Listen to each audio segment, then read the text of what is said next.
Well, hello again and welcome to this session. Today I'm going to discuss, one of the most fundamental parts of risk management, and that is, what is a risk? As you can imagine, over the time in the risk management game, I have reviewed so many risk registers.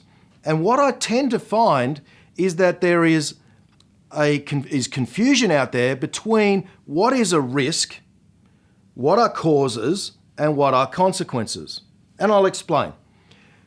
What we need to be focused on in our risk register are events. Now, let's look at this in light of an example.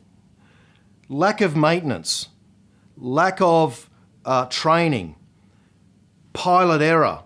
All of those things are potential causes for an actual event. The event being an aircraft mishap or an aircraft crash. So what we need to do in our risk registers is focus on the event. What is it that we are trying to guard against? The next thing that we ask is, what would cause it to occur? And that's where we start to see things like lack of maintenance, lack of training or ineffective training, pilot error. All of those things form the basis for the causes, because if we identify what would cause the event to occur, we can put controls in place to try and stop it happening. It's fundamental. And in about 80% of cases, you can't do anything about the consequences of the event. What you are trying to do is to stop the event happening in the first place. So every cause that you identify is an opportunity to stop that event happening. The next thing we do is identify the consequences. What would actually occur? What would the impacts be if that event did occur? And we list those qualitatively, just so we get a full idea of the breadth of the consequences that could come from that risk. Because that's when we ask ourselves, well, are there any things we could put in place to reduce the consequences? Now, finally, and most importantly, we look at what are the current controls in place and how effective those controls are. Because there is a direct correlation between the likelihood of the risk occurring and the effectiveness of the controls. What I tend to see happen, and this is getting off track a little bit, but what I tend to see happen is organisations are very, very quick to come up with new treatment strategies that may not be necessary if they made sure that the current control environment that they are in is actually effective. So your first step always should be to do that. Now, I've talked in another blog about post-event analysis. And the way that I look at risk and risk identification is this, is a risk identification is asking what could go wrong. Post-event analysis, on the other hand, is asking what has gone wrong.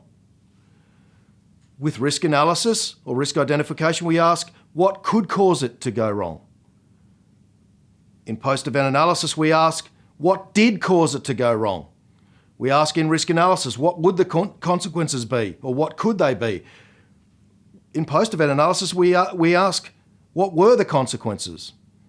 And so, in essence, what you need to understand is a risk assessment is a post-event analysis without the impacts happening or without the event occurring. So all we are doing is looking at the risk and asking the question, if this happened, could I conduct a post-event analysis on it to understand all of those things? Now, if you look at your risk register, and it's the same many organisations, so it's not having a dig, but you will see things like lack of staff or lack of training, lack of competent staff, lack of resources as risks. They are not risks or risk events. They are causes to broader risks. And yes, those causes could actually contribute to multiple events. Focus on what it is that can go wrong, but more importantly, make sure that it is an event and not a cause. I'm going to put up a resource or a PowerPoint slide on the website which details or shows the difference between a risk assessment and a post-event analysis, and also the similarities between the two, that gives you some idea of what I've been talking about during this session. If you do have any questions, please do not hesitate to drop me a line on the website. But as always, let's be careful out there.